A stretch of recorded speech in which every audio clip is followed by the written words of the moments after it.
So I found this clip that represents what we're going through so well. We've gone from fame replacing great, right? So it became more important at one point to be famous than to be great, because there's a currency.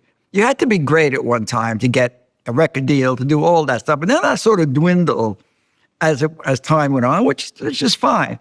But it has absolutely replaced great. And what you can do on the internet and market yourself and all this other stuff, because you can make a lot of money just being famous. But now it's taken another leap, which is fascinating. It's gone to attention. And sometimes that leads or contributes to a very corny world. I think social media has the biggest impact that I've seen in my lifetime, you know? And that contributes to people being corny for attention on social media, you think? Yeah. Well, because you can make money. And the people that don't need money want attention. He's right, though. Back in the day, you actually had to be great in order to be famous. Like, you had to be a really, really great boxer to be famous. Now, you have people like Jake Paul who pretend to be boxers when they're really not. And they're out there being all corny, like he said, oh, I'm the greatest boxer in the world and this and that. No, you're not, dude. He went up against a real boxer and got his jaw broken in 2 places in no time, you know? He is not a real boxer, but he is a corny dude online who knows how to get attention. I feel like some people think that he's, you know, I don't know, something just because he's getting attention. He's literally selling himself out to get attention. He's one of those people that got online because he's corny and he's okay with being corny and doing corny ass shit. But that's the thing though, like when young people look at that and they think it's okay, they, hey, just because I can get money this way, I'm gonna be corny too. But you don't realize that when you're corny that way, you become corny in other ways. When you don't check yourself, then you're gonna sell yourself out, right? Like the dude on the Pivot podcast. It's like, oh, for $100 million, you can have my soul. I always say everything got a price. Because people say, like, I love my dog. I get $100. No, I get $1,000. No, I get $100,000. Hey, you can have him.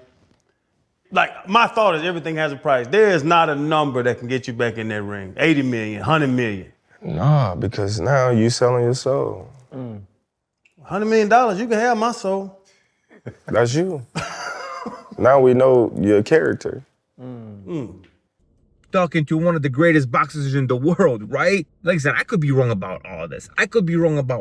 This is just my opinion, dude. It's just my opinion. That when the standards get lowered, that's just what happens. When you have a low standards, when you don't hold people up to a particular standard, this is what happens. Everybody starts flaking out and becoming corny. Because we are starting to think that money is the metric. Money is a metric, but money is not the metric. There's plenty of ways to get money where you don't have to sell your soul without becoming a corny human being. And I think people are forgetting that. Because once you're corny online, once you become corny, dude, there's like, I don't even know if you can get that back. I don't know if you can get that shit back. Dude, Jake Paul has been corny for so long that there's no way this dude all of a sudden be like, oh my God, I'm gonna stand up for something real, right? Like, dude, he is literally in Puerto Rico dodging taxes. You know, he's over there to evade taxes, but he's talking crap about the Bad Bunny halftime show and Puerto Ricans and stuff. It's like, dude, are you out? That's what I'm talking about. That's the corny shit that I'm talking about, dude.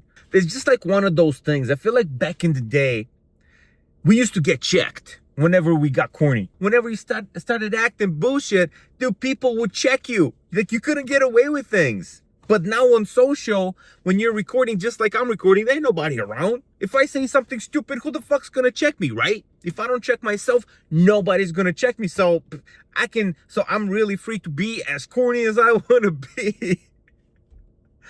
So, and that's why people become that way, because they think they need to be that way to get the views, to get money, to get whatever. And it just doesn't have to be that way, dude. I don't know. What do you guys think, man? This is a conversation. What do you guys think about this whole thing? I just feel like we're going down this road because people on social media recording in their living room or like in a safe space, you know, without somebody actually being able to check them. As soon as Logan Paul's brother, or as soon as Jake Paul's brother Logan Paul replied to him and was like, bro, I don't know if I agree with you, he took that post down. Hey man, now you being a bitch. Why are you taking that post down, right? Like, if you really believe that shit, then you should have left it up. You took it down because you got some hate? That's the kind of corny shit I'm talking about, dude. If you don't believe in your post, don't fucking post it. That's simple. It's that fucking simple. But that's not how we operate. Look at Kanye West. Look at Kanye West being completely... Somebody's getting pulled over behind me, you guys. Somebody's getting pulled over behind me. I can't keep recording, dude, with the cops right there. Actually, I just got pulled over by the same lady that's pulling this person over, and like, dude, I gotta go. All right, man, bye.